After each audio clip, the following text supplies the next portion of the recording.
quelle est la différence entre Abbott et Apple, justement. D'accord. C'est bon? Ok. Donc en fait, Abbott était une seule entreprise jusqu'en 2012, jusqu'à fin 2012. Oui. D'accord.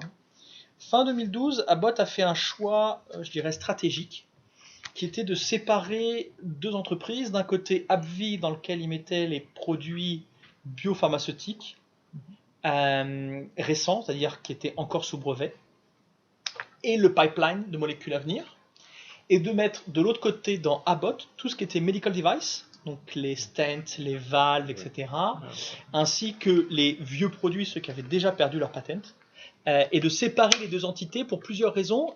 Une raison de governance, c'est-à-dire que c'est des rythmes de décision, des modes de fonctionnement entre le medical device et le médicament qui sont un peu différents. Donc ils se disaient que finalement c'était plus simple de séparer les deux pour avoir deux cultures un peu différentes. C'est le premier point. Et le deuxième point aussi, c'était que leur avis était que l'entreprise était sous-valorisée en bourse parce que la bourse faisait un average, un méli-mélo, ou on pourrait dire autrement appliquer une décote de holding à l'entreprise. Et donc en les séparant, chacune serait valorisée à sa juste valeur et que donc la somme gagnerait. Alors on ne dira pas quelle est la raison qui a le plus marché, mais ce qu'on sait, c'est que à la sortie, l'entreprise un an plus tard, la somme des deux valait 50% de plus que l'année précédente. Donc on peut dire qu'on ne sait pas quelle est la bonne raison, mais en tout cas le choix était le bon. Oui, c'est vrai. Oui,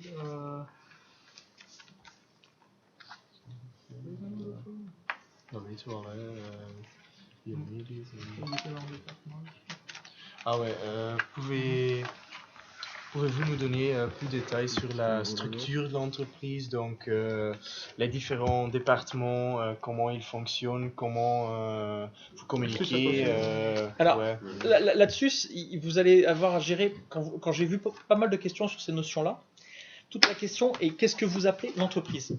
Je m'explique. Vous avez deux options quand vous me répondez à ça. C'est une solution qui est de dire c'est AbbVie, puis une solution c'est AbbVie Belgique. Parce que AbbVie Belgique est déjà une filiale d'AbbVie, Total. AbbVie au total, c'est plus de 5000 employés, donc vous expliquez comment les 5000 communiquent. Compliqué. Nous, on travaille dans la filiale AbbVie, où on est déjà en Belgique 150 personnes.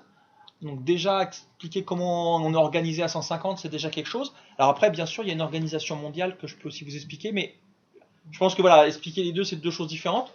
Moi, si ça vous va, je vous explique Belgique. Oui, c'est comme bon, ça, c'est peut-être ce qui vous parle le plus. Oui. Donc, nous avons un general manager, ça, rien de surprenant. Et en dessous, nous avons un comité de direction. Donc, dans le comité de direction, on a des choses classiques, une directrice financière, bon, gère la finance, une directrice des ressources humaines, elle gère les ressources humaines. Ça, c'est les deux pendants relativement classiques que vous trouvez partout, même dans quel labo ou pas labo. Après, on a des fonctions qui sont plus typiques de laboratoire. Donc, on a une directrice médicale, donc elle qui est en charge tout ce qui est essais cliniques, tout ce qui est développement, etc. On a une fonction market access. Notre travail, c'est une fois qu'une molécule est développée, aller obtenir son remboursement et son prix. D'accord? Ça, c'est un autre département. On a un département External Affairs, donc qui fait et de la communication interne-externe, et toutes les interactions avec les associations de patients, et toutes les interactions avec les médias, les politiques, etc. Ensuite, on a un département, on a deux départements commerciaux, donc un pour l'immunologie que je dirige, et un pour Specialty Care que Marie-Noël dirige. Et puis après, on a une dernière fonction qu'on appelle Customer Excellence. C'est une fonction qui travaille en interne sur les études de marché, l'optimisation de nos forces de vente, le calcul des primes, qui travaille sur mettre en place des processus d'innovation. Donc c'est un enabler en interne. C'est pour aider les différentes fonctions à mieux travailler ensemble. D'accord ? Surtout pour les départements. Ouais. Et il y a aussi de la recherche scientifique ou... Oui, donc dans le département médical. Mais aussi à l'Havre ici. Oui, donc en fait, la recherche, Mhm. telle qu'on l'a définie dans l'industrie pharmaceutique, se décompose en phases. Mhm. On a les phases précliniques, lorsqu'on étudie, alors il y a une phase très amont qui est étudier et comprendre le mode de fonctionnement d'une maladie. Mhm. D'accord ? Une fois qu'on a compris comment elle fonctionnait, entre guillemets, on trouve ou on crée des molécules en se disant qu'elles vont peut-être marcher. Ça, on est en phase préclinique. Ensuite, en général, selon les possibilités, on teste sur des modèles ou sur des animaux, selon ce qu'on peut faire. Et ensuite, on passe dans l'humain. Donc, préclinique, c'est avant l'humain, après on passe dans l'humain. Dans l'humain, on a phase 1, phase 2, phase 3, commercialisation. Phase 1, en fait, on donne le produit à des volontaires qui sont sains, donc des gens qui ne sont pas malades, Oui. pour essayer de détecter pour la peine tous les effets secondaires. Oui. Oui. Pour quelqu'un qui va bien, on lui donne, donc s'il a quelque chose, c'est que c'est le produit. Oui. Tout petit groupe, très peu de patients, et puis on arrête très vite parce que le jeu c'est juste de voir où est le problème.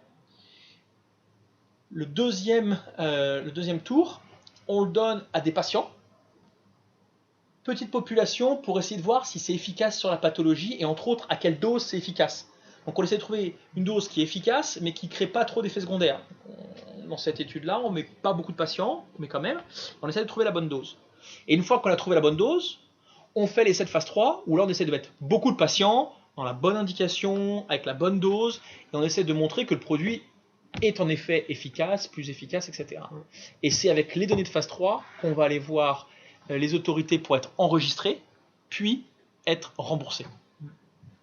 Ok ? Et donc, ce qu'on a en Belgique, c'est que des essais cliniques. Les essais sur l'animal, le modèle, on n'a pas en Belgique. Mhm. On est par contre sur des essais cliniques en Belgique. Et ça, on a des études de phase 1, 2, 3. Et puis c'est le marketing du médicament. Voilà, une fois qu'on est commercialisé, alors il y a toute une partie qui est avant commercialisation, post-commercialisation, pour la peine. Là, on a toute une partie de marketing et de vente au sens large. Donc ça revient en général dans mon département commercial ou dans celui de Marie-Noël, où on a des équipes marketing qui travaillent à essayer de se dire comment on doit positionner notre produit, quels sont les services qu'on doit adjoindre au produit, comment on doit le positionner versus ses concurrents, qu'est-ce qui va arriver. Voilà. Je simplifie un peu, mais c'est ça. Et puis après, on a une force de vente qui sont des personnes qui vont voir les médecins, les infirmières, etc. et à qui on donne un certain nombre d'outils et d'informations pour qu'ils puissent aller voir les médecins et leur dire voilà, écoutez, le produit il marche comme ça, il fait ci, il fait ça, il faut l'utiliser pour tel type de patient. Par ailleurs, voilà, on a mis en place tel autre service pour vous aider, etc., etc. Et puis par moments, qui sont là aussi pour essayer de comprendre quels sont les besoins du médecin, voire du patient via le médecin, pour revenir auprès du marketing et dire attendez, ils ont tel besoin, aujourd'hui nos services n'y répondent pas, il faudrait développer ces services-là pour y répondre. Donc vous travaillez surtout avec les médecins aussi. Alors nous principalement, le principe général c'est le marketing au sens total essaye de toucher tous les acteurs, et après le canal est différent. Avec les médecins, c'est principalement via notre force de vente ou à travers des études cliniques. On peut travailler avec les autorités de santé sur plus des revues de registres, des données générales, des échanges de comment ça fonctionne, etc. On peut travailler avec les infirmières sur quelle est la prise en charge du patient. On peut travailler avec les associations de patients sur comment ils vont informer les patients de comment ils doivent être pris en charge, etc. Donc, entre guillemets, on a plein d'acteurs autour, et à chaque fois, on essaye de trouver c'est quoi ce qu'il faut faire et quel est le meilleur canal pour passer le message.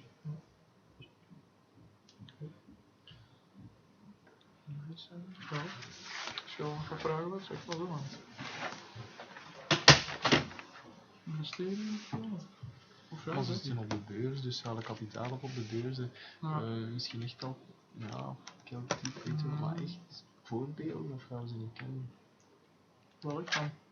Echte producten, il y a-t-il des exemples de produits d'appui qu'on peut connaître ou vraiment des choses que vous utilisez, j'espère pas.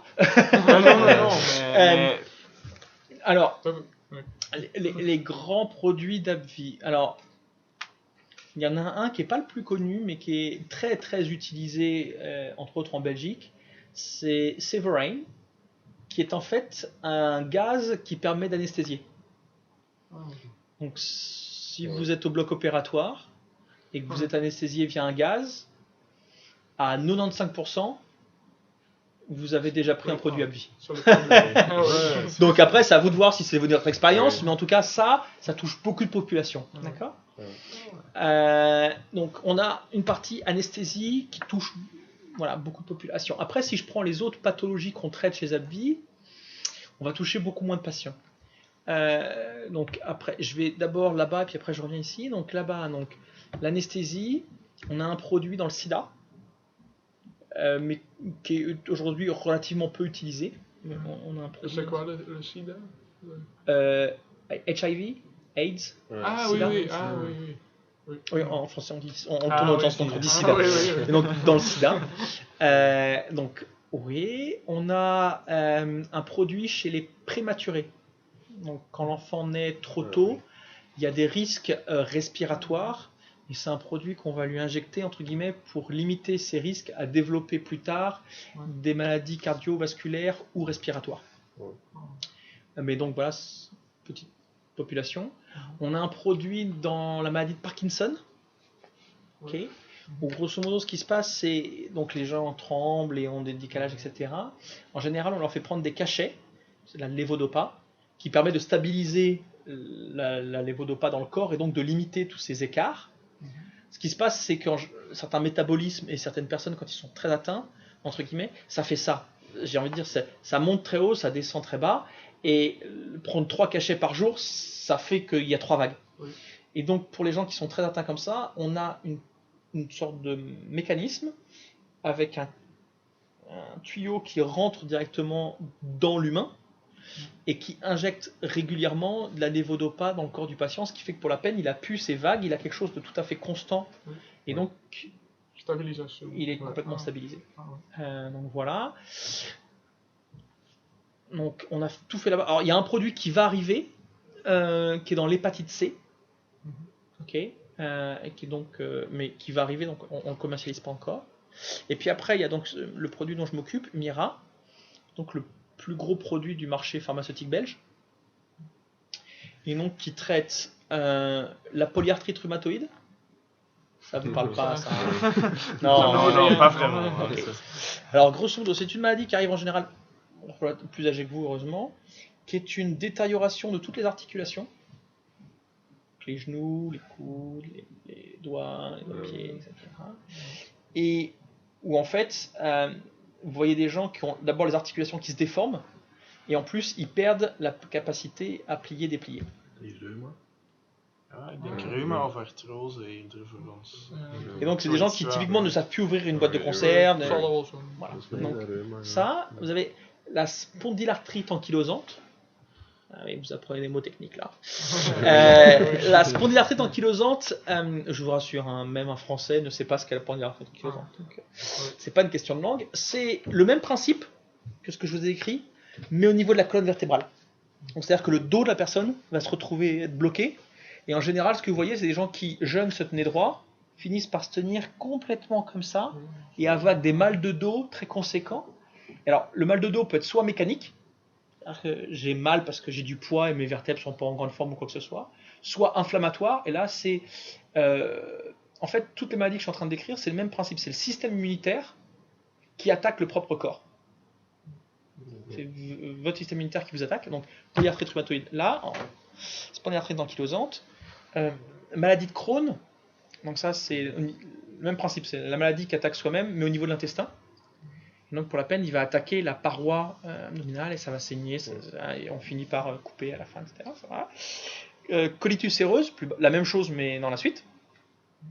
Et puis le psoriasis, donc ces plaques très dures sur la peau. Quand on arrive à des stades sévères, pareil, c'est le système immunitaire en fait qui s'attaque lui-même. Et donc là, le produit permet de faire disparaître ça. Oui. C'est intéressant, tous les produits. Ah, c'est un produit qui fait beaucoup de choses, hein. Ouais. Et sont les produits fabriqués en Belgique ou Non. Non, on n'a pas de plateforme de production en Belgique. La production en Europe est principalement faite en Allemagne. Ah ouais. Ah, Et quand on parle des concurrents, quelle est la position d'Abvi? Vous êtes... Alors, si on parle de laboratoire, la concurrence, je peux la prendre sous deux angles, soit produit par produit, Ouais. soit au niveau entreprise. Donc, si je prends l'entreprise au total, donc AbbVie, je me dis l'AbbVie travaille dans l'industrie pharmaceutique, et donc si je regarde tous les labos, on doit être 8 ou 9e, quelque chose comme ça. D'accord.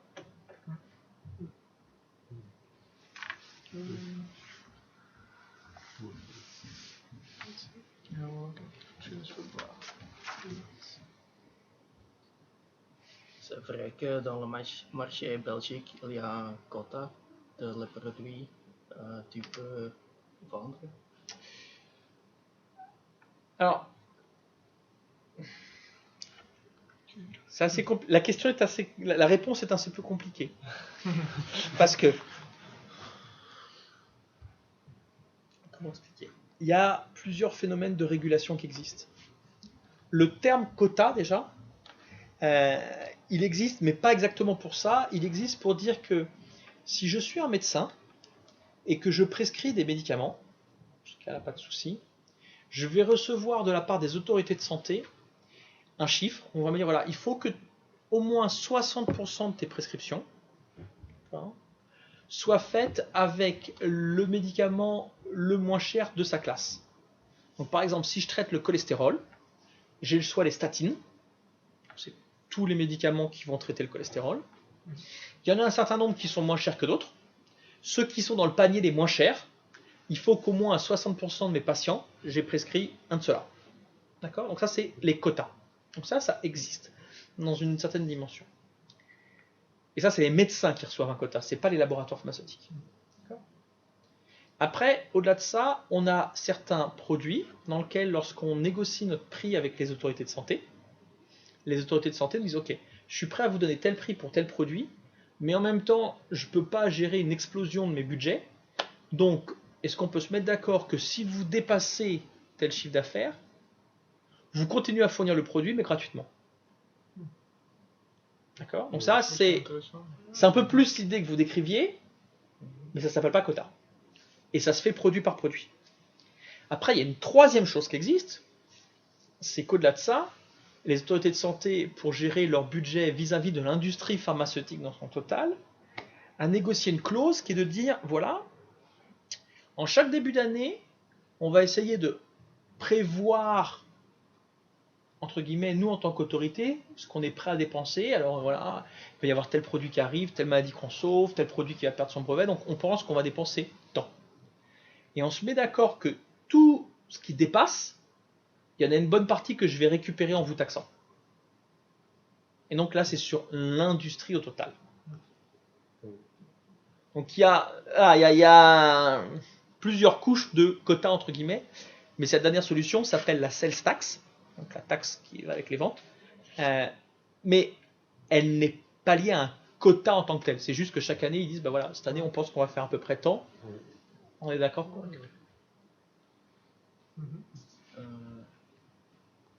Et ça a des conséquences pour vous, pour l'entreprise ici? Ben, oui, c'est-à-dire que une partie de tout ça, c'est qu'on est une entreprise, on n'est pas une entreprise philanthropique, on est une entreprise for profit.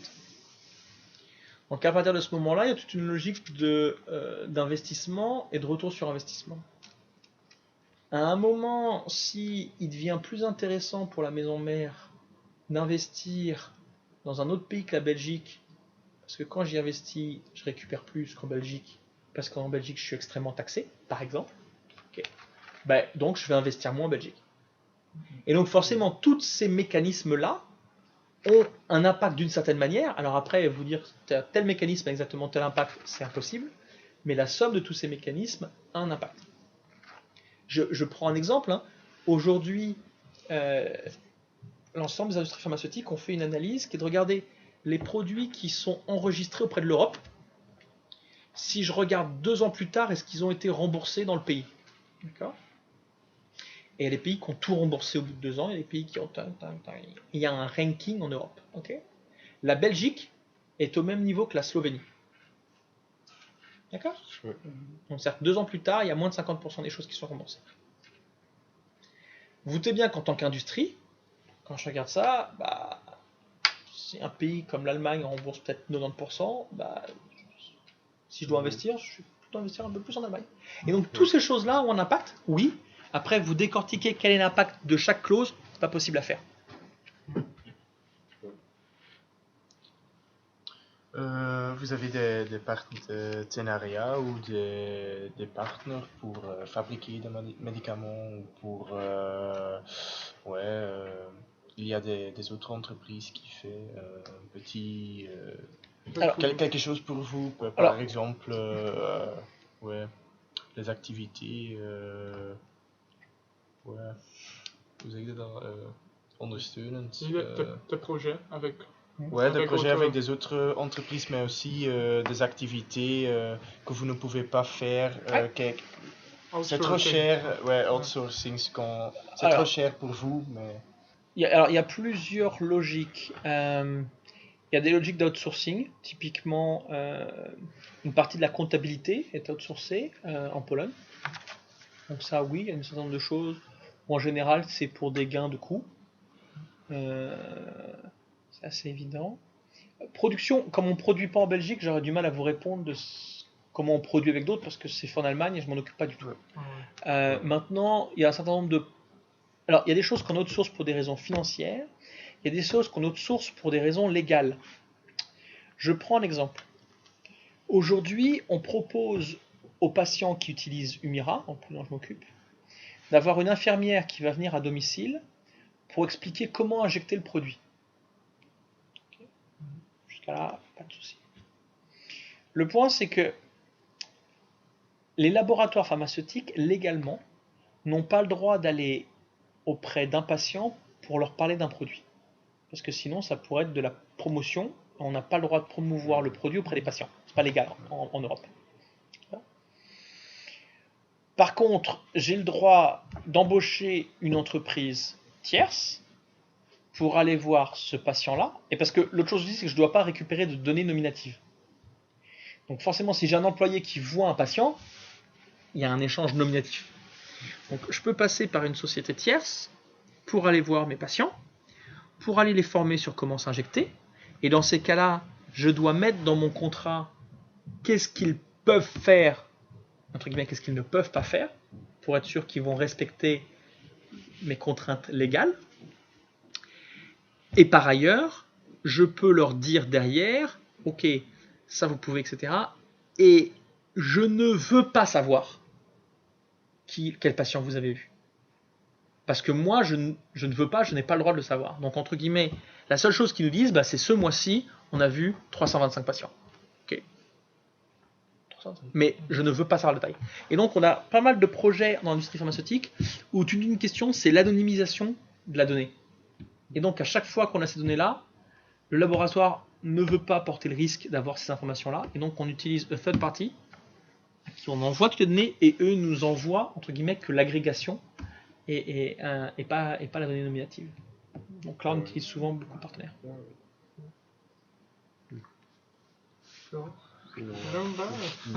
Meer algemene dingen ik bedoel de missie. Innovatie of zo misschien? Daar had ik ook iets van. Misschien.